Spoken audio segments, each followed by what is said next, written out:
के साथ है।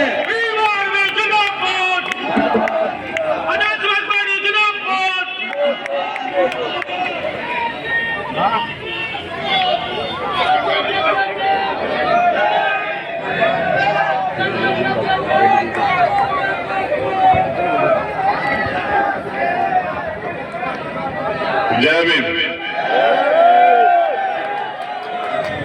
बैठिए, पहले बैठिए। मीडिया को छोड़ के बाकी सब लोग बैठे। सिर्फ मीडिया के साथी उनका काम है वो खड़े रहे, समझ आता है। आप लोग बैठे और नहीं बैठ सकते हैं तो फिर आपको कोई अधिकार नहीं है। ये जगह भी भरिए, बैठिए।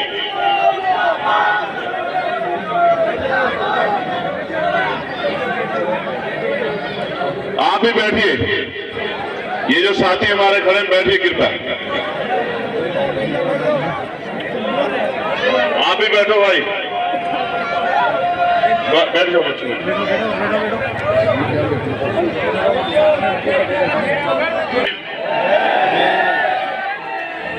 नवलगढ़ की ये ऐतिहासिक धरती,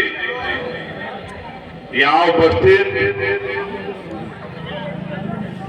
बहुजन समाज के सभी सम्मानित लोगों, हमारी छोटी छोटी बच्चियों, बहनों, माओ, नौजवान साथियों और मेरे परिवार के सभी बड़ों, मुझे आने में देरी हुई, इसके लिए मुझे खेद है। मैं माफी चाहता हूं आपसे। भाई इनको बच्चों को आने दे दो। हमारे यहाँ तो यही सिखाया कि बहन बेटियों को सम्मान दिया करते हैं। आप लोग भी सीख लो, काम आएगा आप लोगों के सबके। बेटा ऊपर आ जाओ जल्दी, तेजी से आ जाओ बेटा, तेजी से आ जाओ, वहां से खाली कर दो।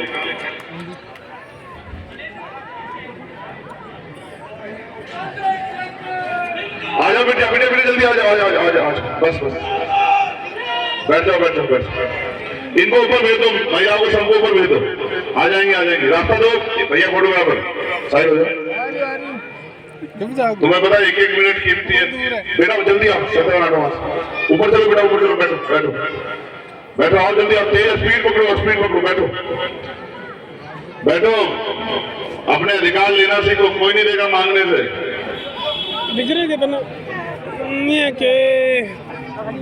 बस अब आप बैठो। आपकी तरफ से आवाज नहीं आनी चाहिए यहाँ से, बिल्कुल भी। ये बढ़िया, कंधा बैठ जाओ। मैं भारत की धरती पे जन्मे सभी संतों, गुरुओं, महापुरुषों को नमन करता हूं और यहाँ उपस्थित मेरे साथ चल के आए भीम आर्मी आजाद समाज पार्टी के सभी सम्मानित नेता, भाई मुखेरिया जी, भाई सुनील कुमार भिंडा जी, अमरचंद हरसोलिया जी, भाई जितेंद्र अठवाल साहब, रामलखन मीणा जी, रईस साहब, वीर बहादुर जी, सत्यवान जी, मुकेश चोपड़ा जी, हमारे नेता और भीम आर्मी के प्रभारी भाई अनिल धेनवाल जी और आजाद समाज पार्टी के प्रभारी भाई सतपाल चौधरी जी और यहाँ भीम आर्मी आजाद समाज पार्टी के सभी सम्मानित नेतागण। मुझे 9 दिन हो गए राजस्थान में। मैं ये कहूं बच्चे, पता नहीं तुम लोग क्यों लापरवाह हो और तुम्हें लगता है तुम्हारा राज आ जाएगा। तुम्हें मैंने बैठने को कहा था। तुम्हें लगता है कि तुम मेरे बात के साथ नहीं खड़े होंगे तुम्हारी जिंदगी बदल जाएगी, ऐसा लगता है क्या? कैप वाले भाई आपको चिट्ठी भिजवाएं क्या?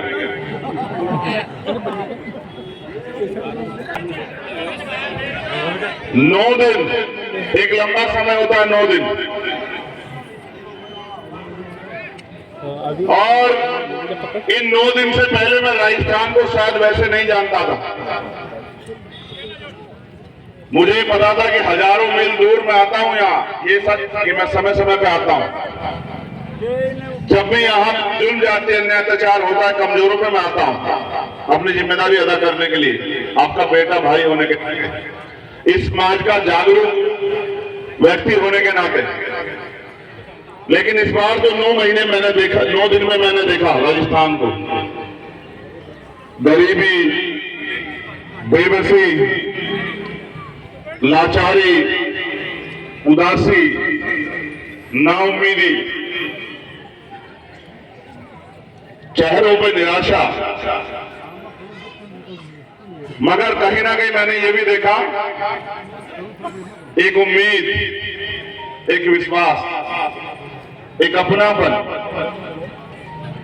एक प्यार, एक ऐसा रिश्ता जिसका कोई नाम नहीं, क्योंकि हम रिश्तों में उनको जानते हैं जो हमारे साथ जन्म लेते हैं, हमारे जहां हम रहते हैं उस घर का हिस्सा होते हैं, या फिर जिनसे हम बाद में जुड़ते हैं। लेकिन मैंने जो राजस्थान में देखा वो एक ऐसा रिश्ता है जिसके लिए मेरे पास शब्द नहीं है। 4-4 घंटे, 6-6 घंटे हमारी बहनें धूप में खड़ी हैं, हमारी माएं सड़क पे इंतजार कर रही, हमारी बच्चियां भूखी प्यासे इंतजार कर रही, और मेरे आने के बाद जो उत्साह उनमें देखने को मिलता है, मुझे नहीं पता कि उनको मुझसे क्या उम्मीदें होंगी, भीम आर्मी से क्या उम्मीदें होंगी, आजाद समाज पार्टी से क्या उम्मीदें होंगी, लेकिन मुझे जरूर पता है कि कुछ तो है जो 8 घंटे के बाद भी इंतजार करने पे लोग जाते नहीं हैं।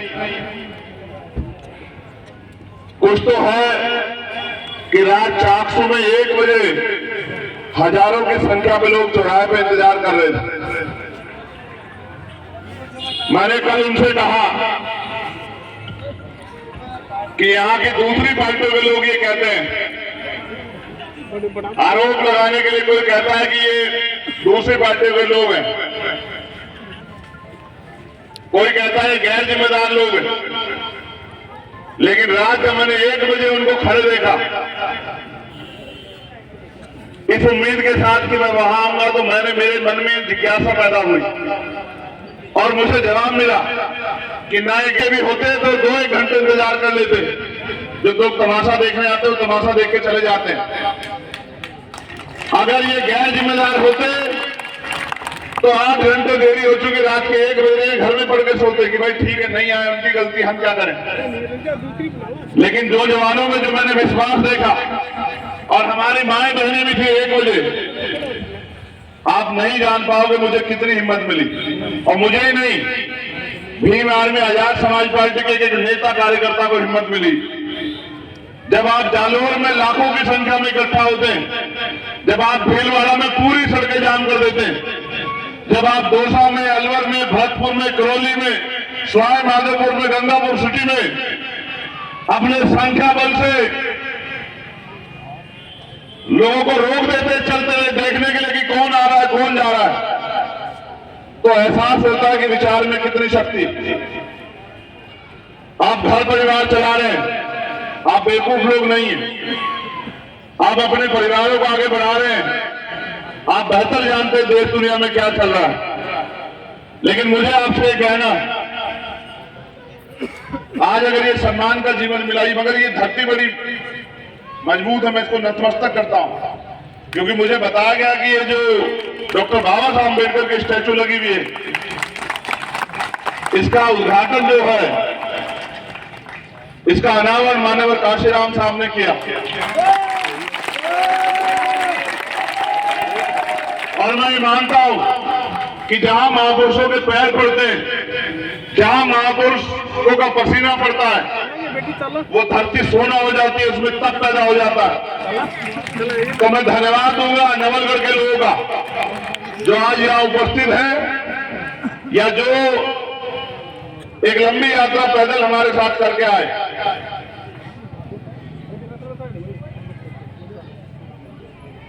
मैं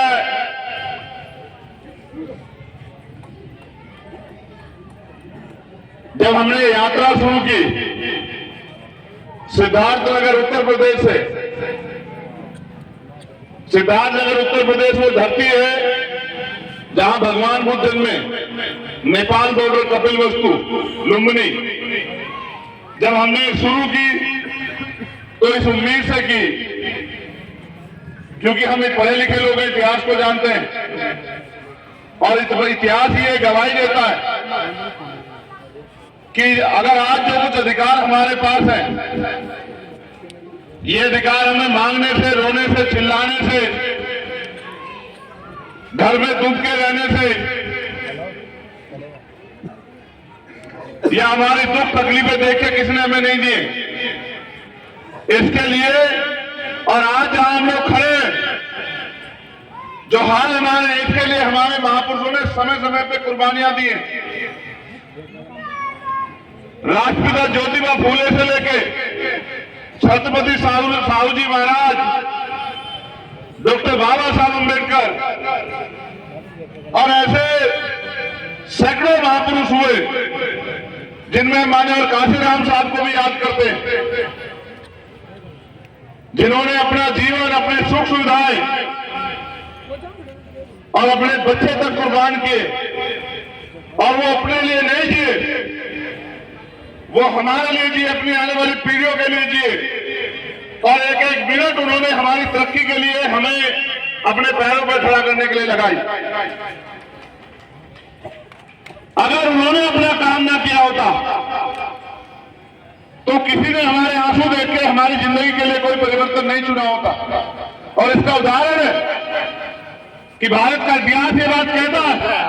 और आजकल जब आपस में कोई चर्चा होती है तो टीवी में मैंने सुना कि बड़े जिम्मेदार लोग ये कहते हैं कि इस देश में जाति व्यवस्था बनाई गई, उससे पहले वर्ण व्यवस्था बनाई गई, ऊंच नीच बनाया गया, भेदभाव बनाया गया और लगभग 2000 सालों तक इस देश के बड़े तबके को, जिनको आज के संविधान की वजह से हम लोग SC ST OBC के रूप में जानते हैं, उसको तमाम अधिकारों से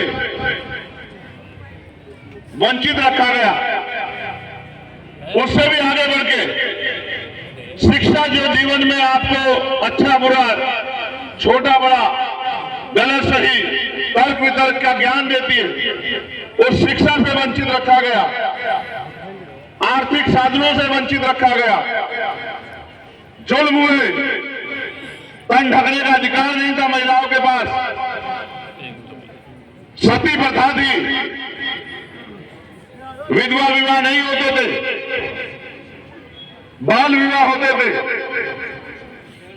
और बहुत सारी कुरीतियां थी।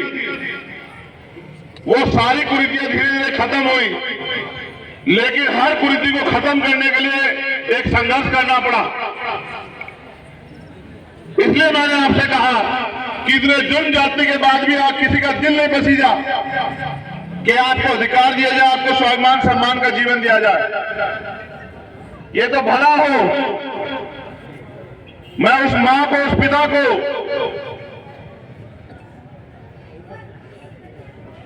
धन्यवाद देता हूं जिन्होंने डॉक्टर बाबा साहब अम्बेडकर को जन्म दिया, जिन्होंने डॉक्टर बाबा साहब अम्बेडकर को जीवन दिया और आज हम लोग उनके कर्जदार हैं।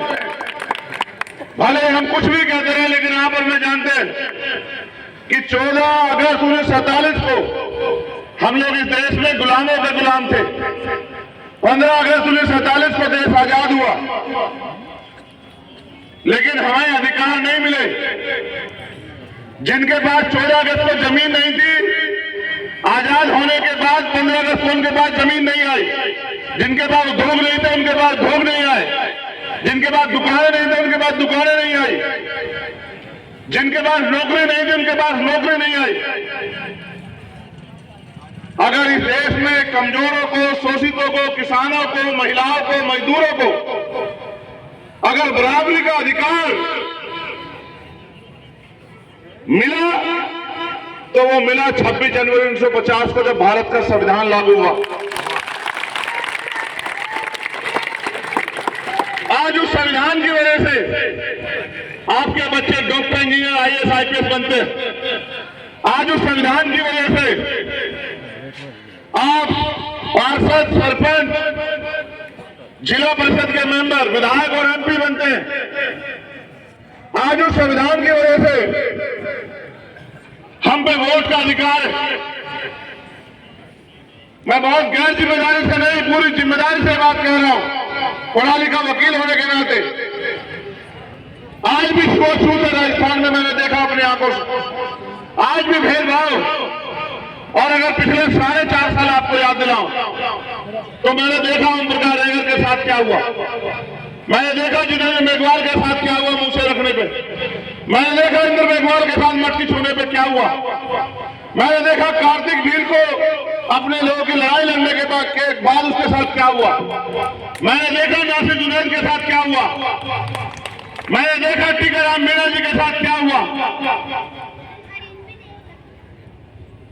और जब मैं आया तो जब मैं लोगों से बात करता तो लोग मुझे बताते हमारी माए बहने कि पाली और बहुत सारा सा क्षेत्र जालोर जहां आज भी सुनने में बड़ा डरावना लगेगा, लेकिन क्योंकि जाना मैंने तो इसलिए कह रहा हूं कि सत्य है।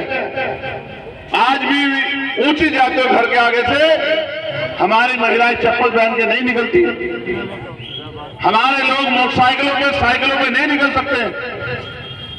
इस बात को जानने के बाद मुझे लगा कि देश तो आजाद हो गया, लेकिन राजस्थान का बहुत सारा हिस्सा अभी आजादी मांग रहा है। कैसी आजादी? सामाजिक आजादी, धार्मिक आजादी, आर्थिक आजादी। और भारतीय संविधान की जो प्रस्तावना कहती है कि जाति धर्म स्थान के आधार पर किसी के साथ भेदभाव नहीं हो सकता। इसलिए मैं मानता हूं और मेरा अनुभव यह कहता है कि इसके जिम्मेदार वो लोग नहीं है जो ये कर रहे हैं, इसके जिम्मेदार हम लोग हैं। हमारे बहुत ही सीनियर लोग यहां बैठे, बाबा साहब ने पूरी कॉन्स्टिट्यूशन असेंबली को सहमत किया कि वोट का अधिकार हर बालिग व्यक्ति को मिलना चाहिए, हर बालिग व्यक्ति को। कोई कहता था वोट का अधिकार उसको मिले जो धन्ना सेठ हो, कोई कहता उसको मिले जो लगान देता, कोई कहता उसको मिले जो जमींदार हो, कोई कहता उसको मिले जो पढ़ा लिखा हो, कोई कहता उसको मिले जिसके उद्योग व्यापार हो।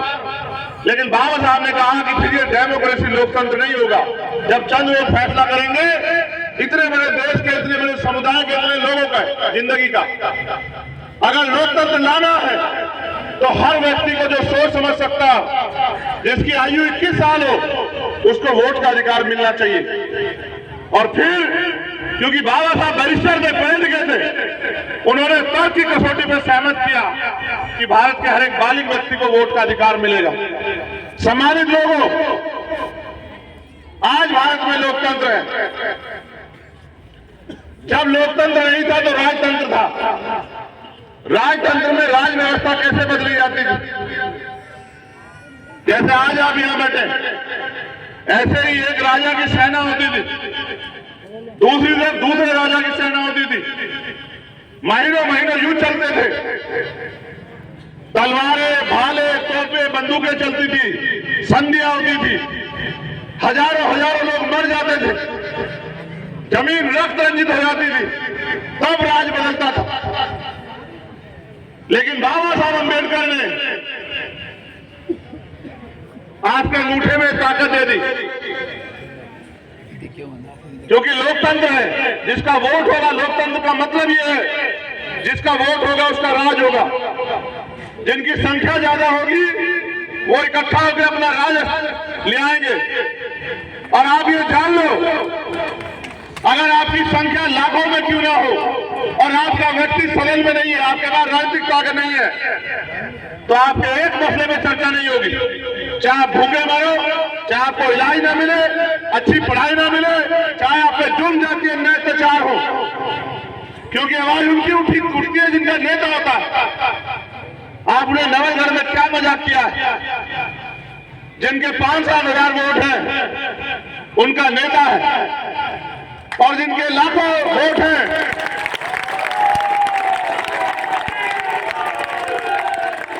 जिनके लाखों वोट हैं उनकी गलियों की हालत देखो, उनके घरों की हालत देखो, उनके बच्चों के भूखे पेट देखो। ये बात मुझे आपको इसलिए कहनी पड़ेगी कि आपने लोकतंत्र की हत्या की। अगर वास्तविकता में आप माननीय काशीराम साहब की बात पे पहरा देने वाले होते, आप बाबा साहब की बात पे पहरा देने वाले होते, तो ऐसा कभी नहीं होता कि जिनके थोड़े से वोट है वो विधायक होते और जिनके बहुसंख्यक वोट है वो गेट के बाहर खड़े होते। ऐसा कभी नहीं होता। जैसा मैंने पहले कहा कि हम गलत हैं, हम जिम्मेदार हैं, हमने अपने वोट को संगठित नहीं किया। बाबा साहब हमें वर्ग बना के गए, अनुसूचित जाति, अनुसूचित जनजाति, अति पिछड़ा वर्ग, अल्पसंख्यक समाज, लेकिन हम कभी बने नहीं। हमने हमेशा ये सोचा कि हमें जो रूखा सूखा मिल रहा है हमें इसमें खुश रहना चाहिए, जबकि आप ये नहीं समझे कि बाबा साहब ने वोट का अधिकार आपको गुलामी की बेड़ियों में जकड़े रहने के लिए नहीं दिया। उन्होंने वोट का अधिकार दिलाने के साथ ये बात कही थी कि आज मैंने रानी का पेट चीर दिया, आज के बाद राजा बैलेट बॉक्स से तैयार होगा, आपकी वोट से तैयार होगा। आप मुझे अपने मन से बताओ, इस विधानसभा में बहुजन समाज के लोगों का वोट ज्यादा है या जिनका आज विधायक है उनका वोट ज्यादा? आप बताओ। जब आपका वोट ज्यादा तो विधायक किसका होना चाहिए था? बताओ। ये किसकी गलती है सर? अच्छा, आप ये भी सुनो, आपने विधानसभा में चर्चा सुनी कि इंद्र मेघवाल के साथ अन्याय क्यों हुआ? सुनिए आपने कभी? मूछे रखने पर जितेंद्र मेघवाल की हत्या कर दी गई, क्या आपने कभी कोई चर्चा सुनी? कार्तिक भील का परिवार 8 महीने में बैठा, क्या कभी आपने चर्चा सुनी? ओम प्रकाश रैगर ने उसके पिताजी को पीटा गया, वो थाने में रिपोर्ट लिखवाने गया, पुलिस ने भगा दिया और ये कह दिया उल्टा उसके खिलाफ मुकदमा लिख दिया, उसके पिता खिलाफ, उसके चाचा खिलाफ। वो गली गली घूमता रहा, फिर उसने सुसाइड कर लिया। इस उम्मीद के साथ मुझे पत्र लिखा, पत्र में लिखा उसने कि भाई चंद्रशेखर आप आना और मुझे न्याय दिलाना। 3 दिन तक उसकी लाश को लेकर हम लोग लड़ते रहे, रूपनगढ़ तहसील पे, हॉस्पिटल में बैठे रहे 4 दिन तक। सरकार के लोगों ने वादे किए, पुलिस ने वादे किए, और फिर वही जो सदियों से होता रहा, धोखा, झूठ, फरेब।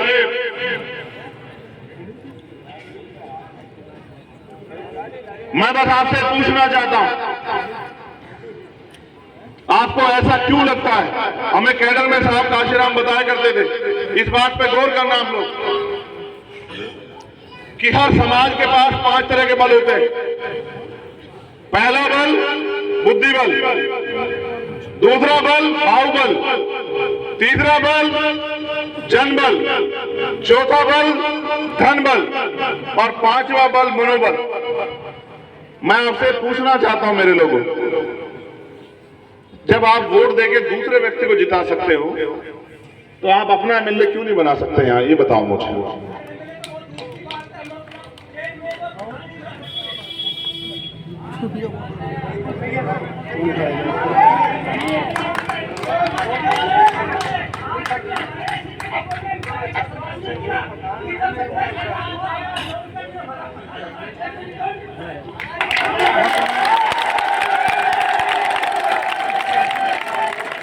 देखो, बिल्कुल सही बात, आपने बिल्कुल सही कहा कि हम यहाँ विधायक तो छोड़ो, हम यहाँ चेयरमैन नहीं बना पाए, पार्षद नहीं बना, बिल्कुल सही बात। लेकिन ये भी बताओ मेरे भाई,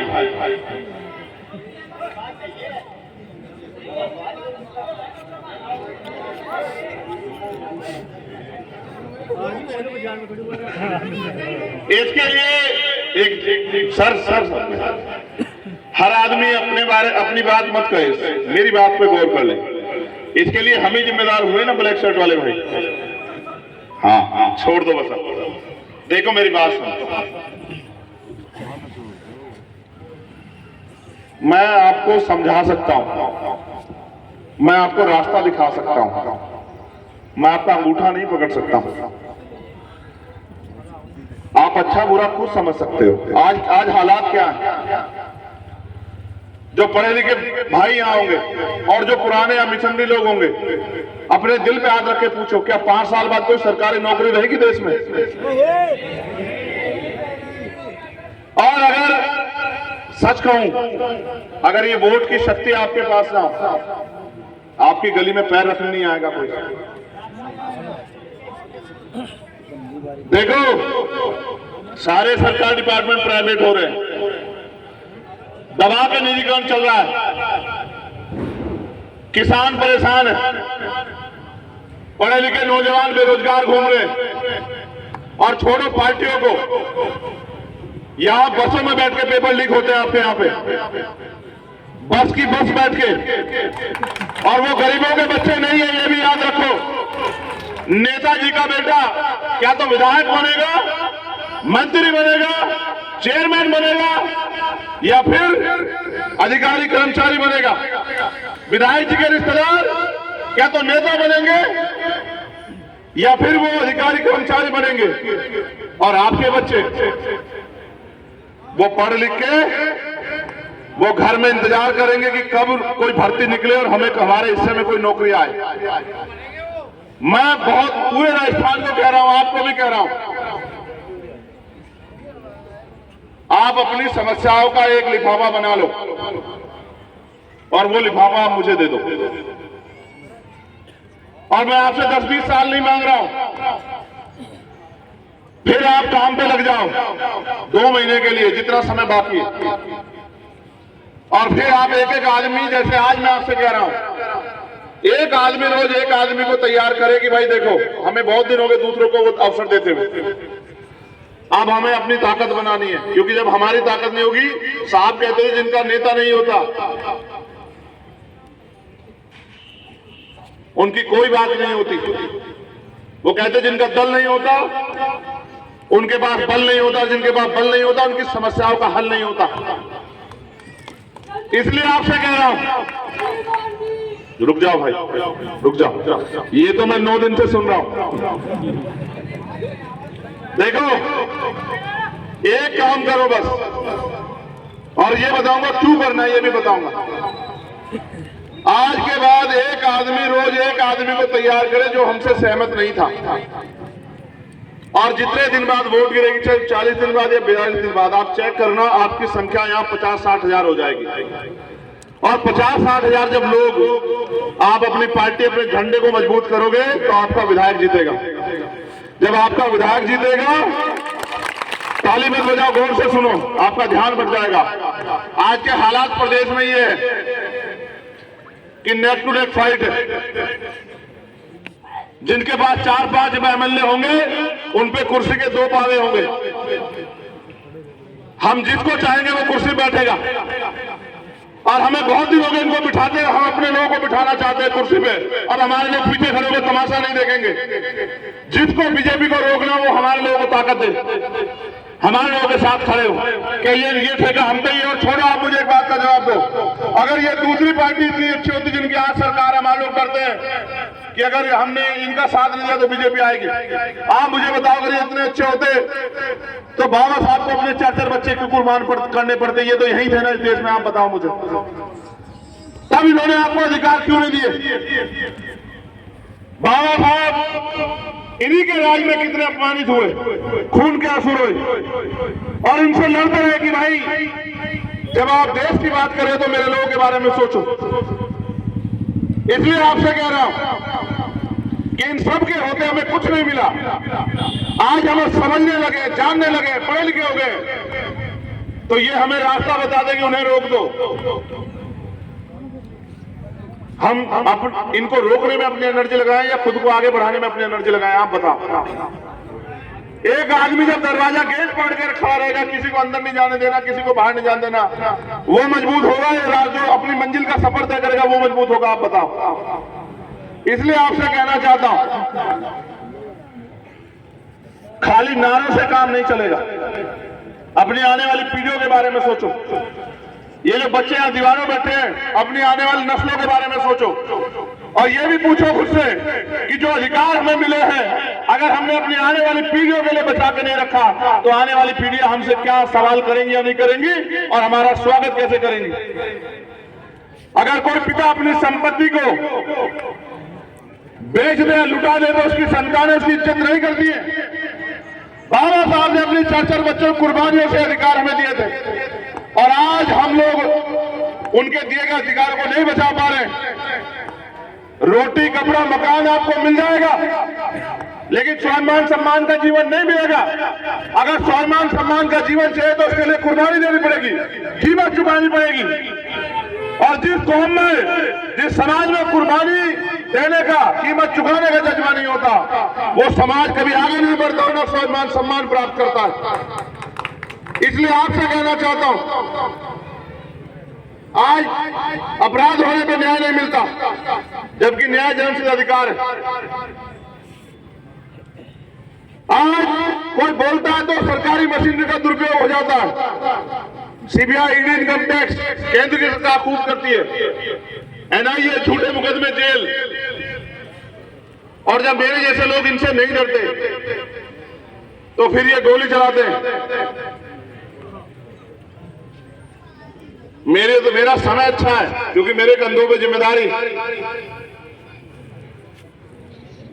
मेरी जान तो बच गई।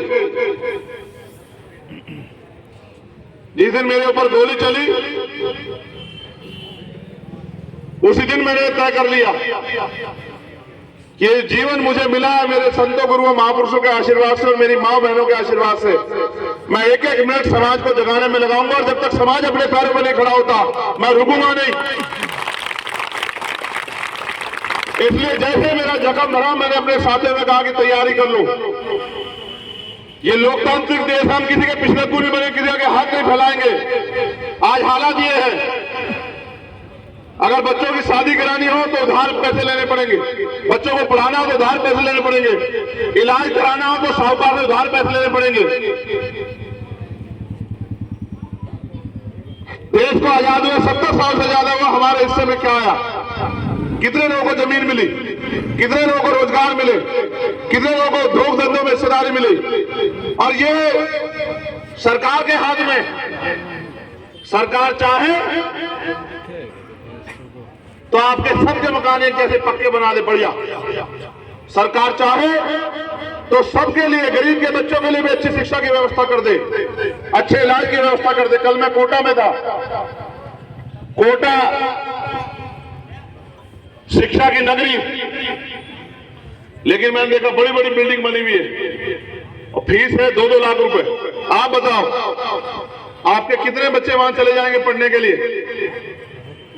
और अगर आप, ये मेरा गरीब समाज उस कोचिंग सेंटर में नहीं जा सकता तो वो कोचिंग सेंटर हमारे लिए तो नहीं है ना। तो हमारे बच्चे शिक्षित हो कैसे आगे बढ़ेंगे? आज सरकारी स्कूल खत्म किए जा रहे हैं। बाबा साहब ने कहा शिक्षा श्रेणी का वो दूध है जो पिएगा वो दहाड़ेगा। शिक्षा हम पे हथियार थी, लेकिन आज शिक्षा खत्म किया जा रहा है। जैसा मैंने कहा, एक लिफाफे में अपनी समस्या बना दो और मुझे 6 महीने का समय दे दो। आप लोग 6 महीने में अगर आपकी समस्या हल ना की तो आप मुझे कहना कि चंद्रशेखर यार कुछ नहीं हो पाया। लेकिन इस शर्त के साथ कि आपको मुझे वो ताकत भी देनी पड़ेगी कि मैं इनके हलक में हाथ देकर आपके अधिकार लेकर निकाल सकूं, वहां से इनके जबड़े में हाथ दे सकूं। अगर आप ये कहो कि बिना राजनीतिक शक्ति के संभव है तो ऐसा नहीं है। हम 5 लाख लोग भी जयपुर में 5 दिन बैठे रहेंगे, कोई नहीं सुनेगा हमें। लेकिन अगर हमारे 5 एमएलए भी होंगे तो पूरी सरकार को हमें सुनना पड़ेगा। इसलिए आपसे कहना चाहता हूं, आप अपनी ताकत बनाओ और लोकतंत्र की हत्या मत करो। आपकी वोट से अगर ऐसे लोग ताकतवर होंगे तो फिर वो आपका भला नहीं करेंगे। और इसलिए आपकी शिकायत बैठ रही है कि विधायक जी ने ये नहीं किया, विधायक जी ने वो नहीं किया। मैं कह रहा हूं नीचे से ऊपर तक संगठित होकर अपना बनाओ और विधायक जी को भी बताओ कि जो हमसे छल करेगा हम उसको, विधायक छोड़ो, चेयरमैन भी बनने लायक नहीं छोड़ेंगे, पार्षद बनने लायक नहीं छोड़ेंगे। अगर आप अपनी शक्ति का एहसास नहीं कराओगे तो वो आपको गुलाम समझ के कुचलते रहेंगे। इसलिए आपसे कहना चाहता हूं नौजवान साथियों, आज हमारे कंधों पर जिम्मेदारी है अपने समाज को कंधों पर बिठा के आगे बढ़ाने की। नौजवान सिर्फ नारों तक सीमित ना रहे, नौजवान जिम्मेदारी उठाए, जैसे वो अपने परिवार की जिम्मेदारी उठा रहा है, समाज की भी जिम्मेदारी उठाए, अपने प्रदेश और देश की जिम्मेदारी भी उठाए और जिम्मेदारी उठाए बाबा साहब अम्बेडकर के संविधान की रक्षा की, उसको लागू कराने की। क्योंकि जिस दिन भारतीय संविधान पूर्ण रूप से लागू होगा उस दिन भारत सोने की चिड़िया बनेगा, उस दिन भारत सम्राट अशोक के सपनों का भारत बनेगा, उस दिन अम्बेडकरवाद का राज आएगा।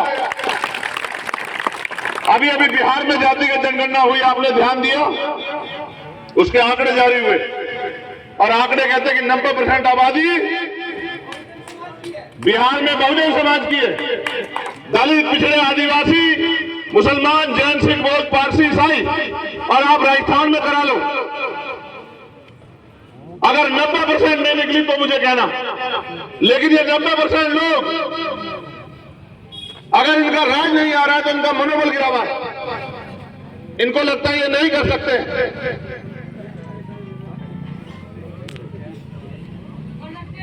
इसलिए आपसे कहना चाहता हूं, अभी नहीं तो कभी नहीं।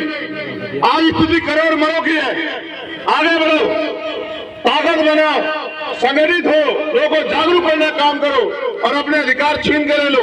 कोई आपको मांगने से कुछ नहीं देगा और अगर आपने कर लिया तो आपकी तरक्की को राजस्थान में कोई रोक नहीं सकता है। और जो सामंतवाद का गढ़ राजस्थान बना हुआ है, इस सामंतवाद की जड़ें फट जाएगी 2023 में ही, अगर आपने अपनी ताकत बना ली। क्योंकि ये हमारी वोट में ताकत में आके और हमारे लोगों का शोषण कर रहे हैं।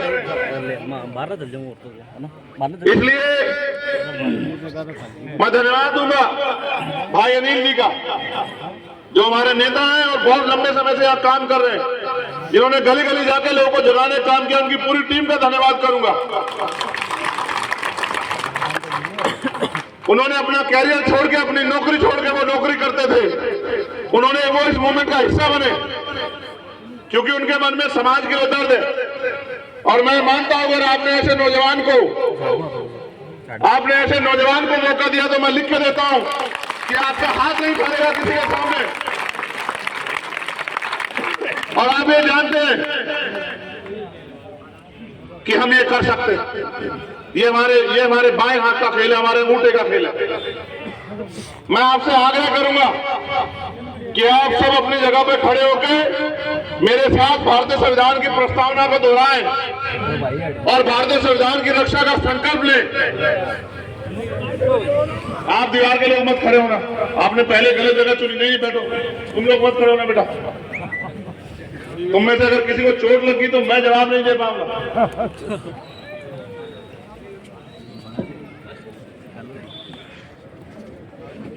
हम भारत के लोग भारत को एक संपूर्ण, प्रभुत्व संपन्न, समाजवादी, पंथ निरपेक्ष, लोकतंत्रात्मक गणराज्य बनाने के लिए तथा उसके समस्त नागरिकों को सामाजिक, आर्थिक और राजनीतिक न्याय, विचार, अभिव्यक्ति, विश्वास, धर्म और उपासना की स्वतंत्रता, प्रतिष्ठा और अवसर की समता प्राप्त कराने के लिए तथा उन सब में व्यक्ति की गरिमा और राष्ट्र की एकता और अखंडता सुनिश्चित करने वाली बंधुता बढ़ाने के लिए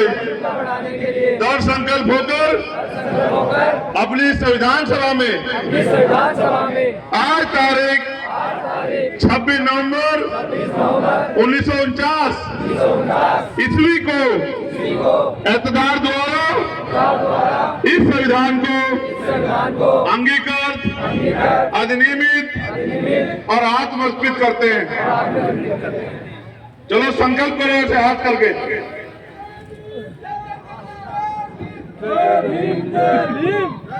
हम ये संकल्प लेते हैं कि भारतीय संविधान की रक्षा करेंगे, सुरक्षा करेंगे और भारतीय संविधान को पूर्ण रूप से लागू कराकर बाबा साहब डॉक्टर भीमराव अम्बेडकर के सपनों के भारत का निर्माण करेंगे।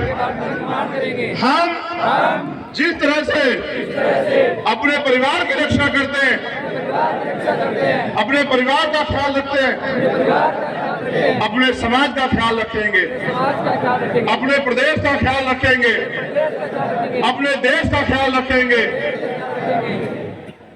बहुत बहुत धन्यवाद। जय भीम, जय भारत, जय मंगल, जय जोहार, जय संविधान। आप सभी के लिए मंगल कामनाएं।